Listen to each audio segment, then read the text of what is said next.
தேனி மாவட்டத்தைச் சேர்ந்த பெண் ஒருவர் மேல் சிகிச்சைக்காக தனது 2 உறவினர்களுடன் தனியார் ஆம்புலன்ஸ் மூலம் மதுரை நோக்கி சென்று கொண்டிருந்தார்.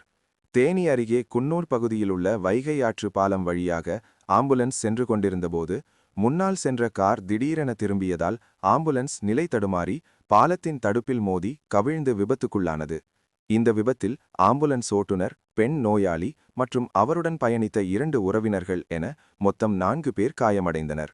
விபத்தை கண்ட அப்பகுதி பொதுமக்கள் உடனடியாக செயல்பட்டு ஆம்புலன்ஸில் சிக்கியிருந்தவர்களை மீட்டு வெளியே கொண்டு வந்தனர்.